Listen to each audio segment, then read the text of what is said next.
Hello दोस्तों, मैं लोकेश दहिया आप सभी का स्वागत करता हूं दहिया सॉल्यूशन यूट्यूब चैनल पर। ऑल एग्ज़ाम यानी सभी एग्ज़ाम के लिए 2024 में जो भी एग्ज़ाम होने हैं, जिन्हों में जीके, जीएस और करंट अफेयर पूछी जानी है, उन सभी के लिए इम्पोर्टेंट टेस्ट रहेगा यानी क्लास रहेगी। क्लास नंबर ये 3 रहेगी, 2 क्लास हम पहले कर चुके हैं।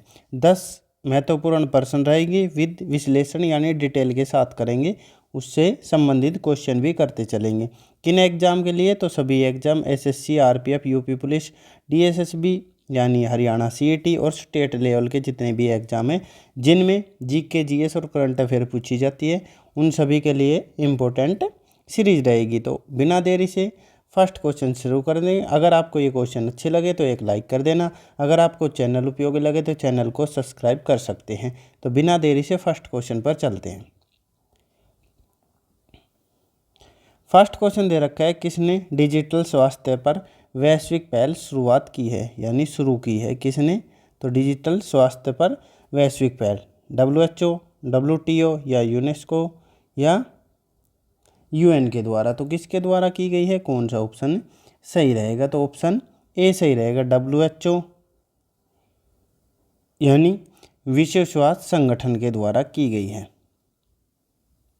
किसके द्वारा? तो विश्व स्वास्थ्य संगठन के द्वारा की गई है। अगर पूछी जाए इसका जो उद्देश्य है वो क्या रहेगा, तो इसका उद्देश्य है जो 2020 से लेकर 25 तक वैश्विक रणनीति तैयार की गई है डिजिटल स्वास्थ्य पर। तो कौन से कब से कब तक? तो 2020 से लेकर और 2025 तक। किस पर? तो डिजिटल स्वास्थ्य पर। अगर पूछा जाए WHO के बारे में पूछा जाए तो विश्व स्वास्थ्य संगठन, इसकी स्थापना कब की गई थी? तो 7 अप्रैल 1948 को। 7 अप्रैल 1948 को इसकी स्थापना। अगर पूछा जाए हर साल 7 अप्रैल को कौन सा दिवस मनाया जाता है? तो विश्व स्वास्थ्य दिवस मनाया जाता है। कौन सा? विश्व स्वास्थ्य दिवस के रूप में हर साल मनाया जाता है। और पूछा जाए WHO का मुख्यालय कहाँ पे है? तो ये जिनेवा में है। जिनेवा स्विट्जरलैंड में है। WTO के बारे में पढ़ते हैं। इसमें जगह नहीं है, यहाँ पे बता देता हूँ WTO के बारे में। अगर पूछा जाए WTO वर्ल्ड ट्रेड ऑर्गेनाइजेशन यानी विश्व व्यापार संगठन, व्यापार संगठन। इसकी स्थापना कब की गई थी? तो 1 जनवरी 1995 में। उससे पहले किसका हिस्सा था? तो GATT का, GATT का हिस्सा हुआ करता था। उसके बाद 1 जनवरी 1995 को विश्व व्यापार संगठन के रूप में। इसका मुख्यालय? तो इसका मुख्यालय भी जिनेवा में है। जिनेवा स्विट्जरलैंड में ही है। यूनेस्को, अगर यूनेस्को के बारे में पूछा जाए तो इसका मुख्यालय कहाँ पे है? यूनेस्को का मुख्यालय पेरिस में है। कहाँ पे? तो ये फ्रांस में, जहाँ पे ओलंपिक होने हैं। और इसकी स्थापना कब की गई थी यूनेस्को की? अगर स्थापना पूछी जाए आपसे तो कब की गई थी? 16 नवंबर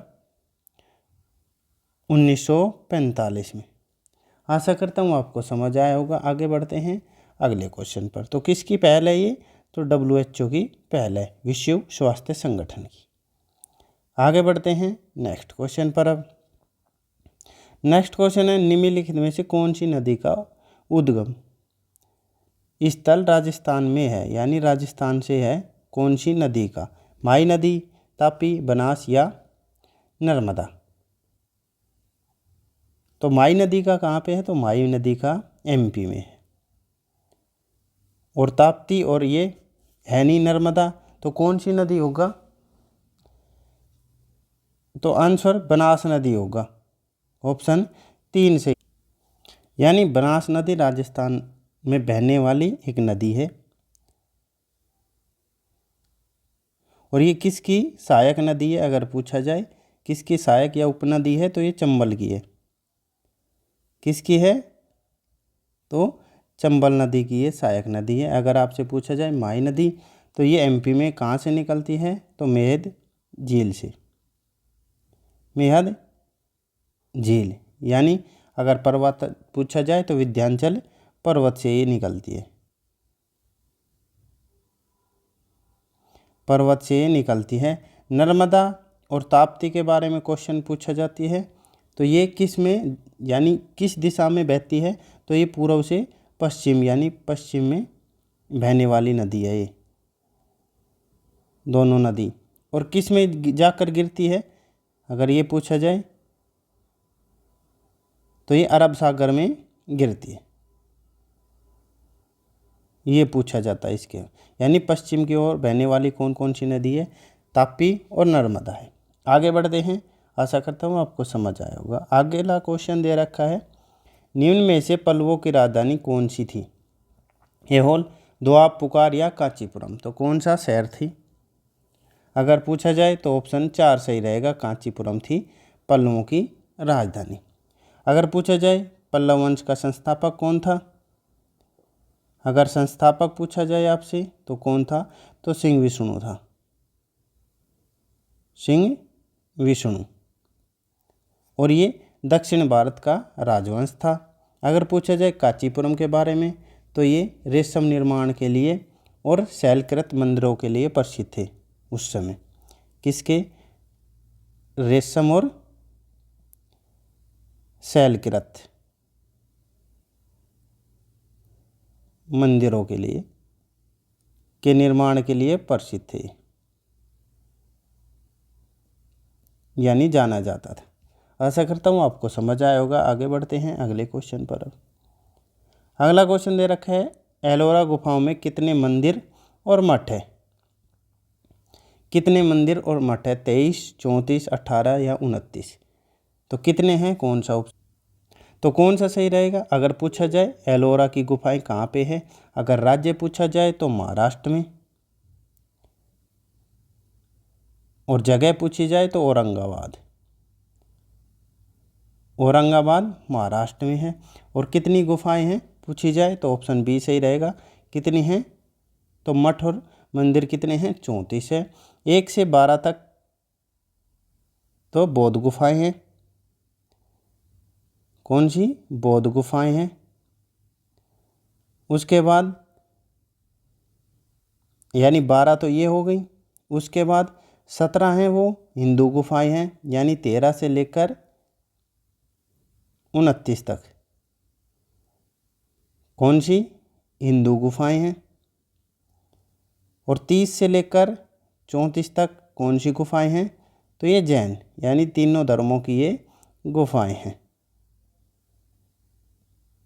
तो 5 ये हो गई। टोटल करेंगे तो कितनी होंगी? 34। अगर पूछा जाए आपसे कैलाश मंदिर पूछा जाता है, कैलाश मंदिर का निर्माण किसने करवाया था?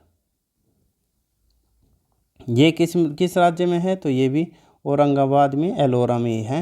और इसका निर्माण पूछा जाए आपसे किसने करवाया था?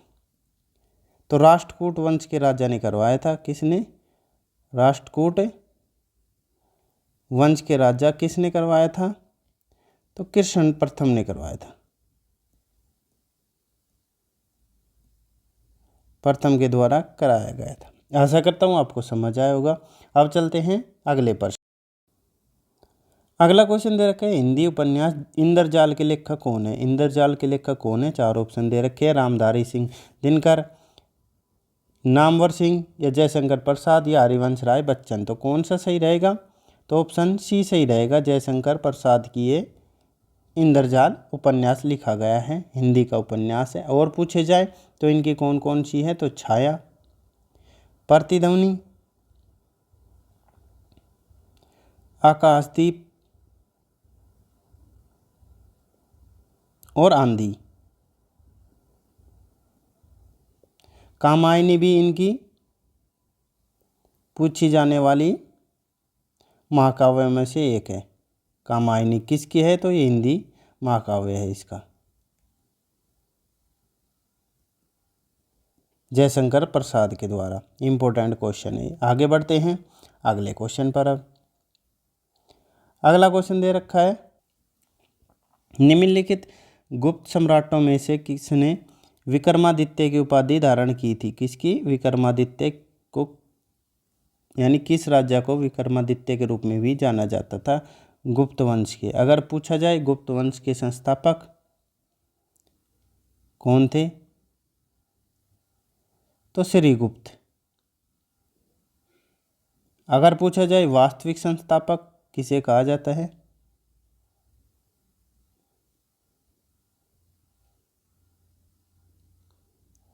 वास्तविक संस्थापक पूछा जाए तो चंद्रगुप्त प्रथम को, चंद्रगुप्त प्रथम को माना जाता है। तो विक्रमादित्य की उपाधि किसे प्राप्त है, तो कौन सा सही रहेगा, तो ऑप्शन डी सही रहेगा, चंद्रगुप्त द्वितीय को। और वास्तविक ये प्रथम लिखा है, ये याद रखना यहाँ पे। ये उत्तर भारत के महान शासकों में से एक हैं। किसके? उत्तर भारत के। और इनका शासन कब से कब तक, तो 380 से लेकर 80 ईस्वी से लेकर 415 ईस्वी तक रहा था। किसके पुत्र थे? अगर पुत्र पूछे जाए किसके थे, तो समुद्रगुप्त के पुत्र थे। समुद्रगुप्त के ये पुत्र थे। और इनके काल में कौन आए थे? चीनी यात्री आए थे, फायान। कौन आए थे? चीनी यात्री फायान।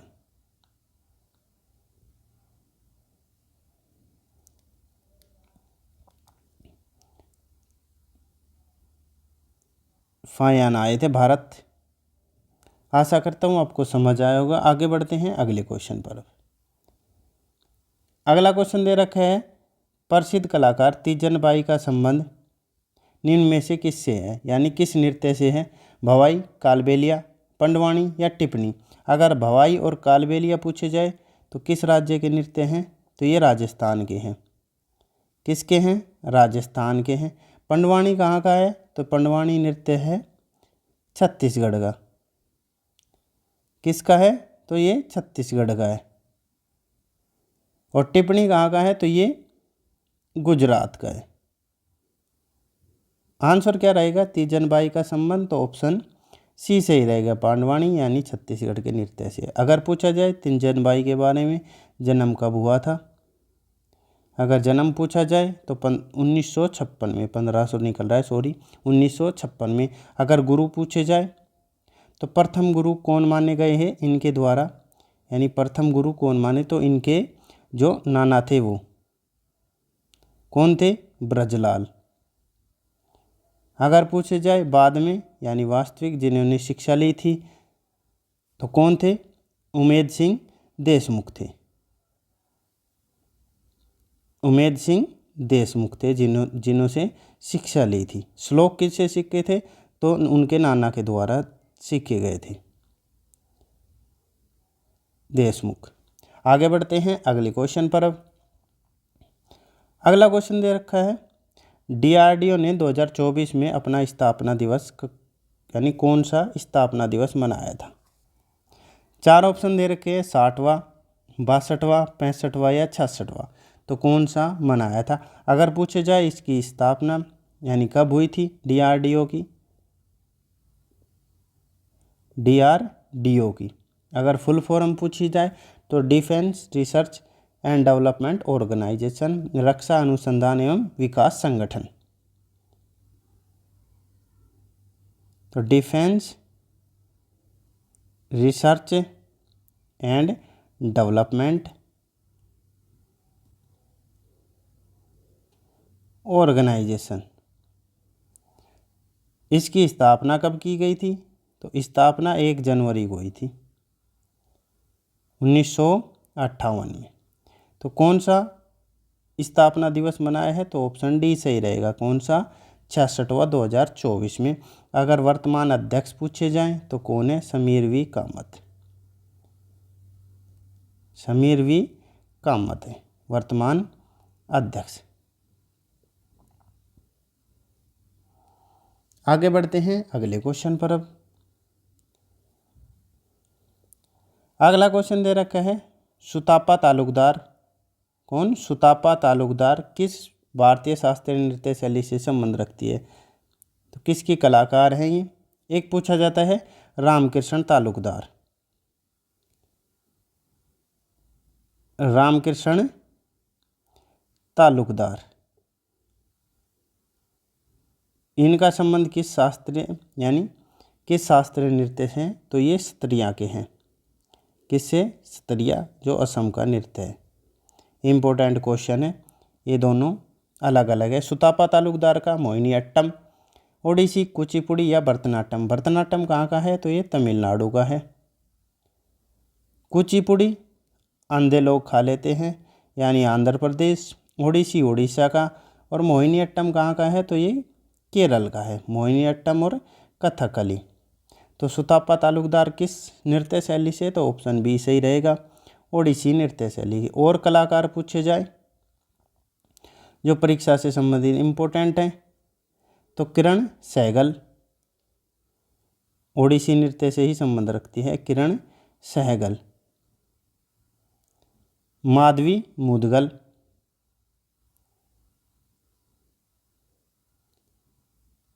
इनका संबंध किससे है, तो इनका संबंध ओडिसी नृत्य से है। आगे बढ़ते हैं लास्ट क्वेश्चन पर।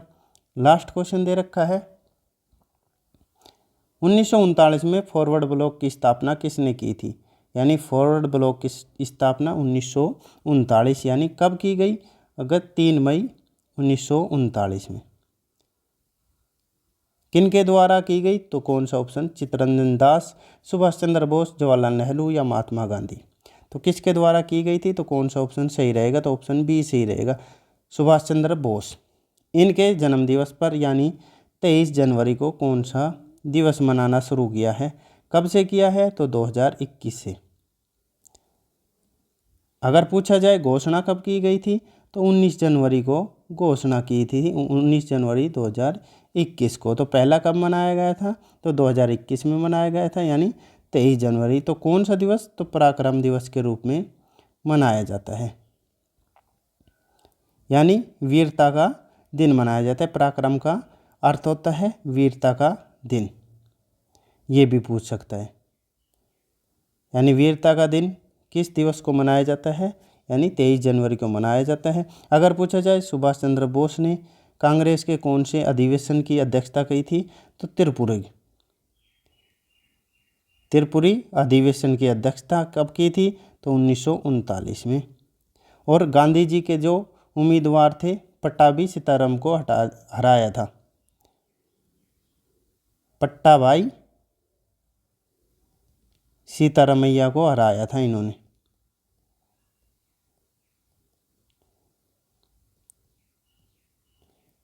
हराया था, उसके बाद त्रिपुरी अधिवेशन की अध्यक्षता 1939 में इनके द्वारा की गई थी। आशा करता हूँ हमारे द्वारा कराया गया टेस्ट कैसा लगा। अगर अच्छा लगा हो तो एक लाइक करना। अगर आपको चैनल उपयोगी लगे तो चैनल को सब्सक्राइब कर सकते हैं। आपका दिन शुभ हो। धन्यवाद।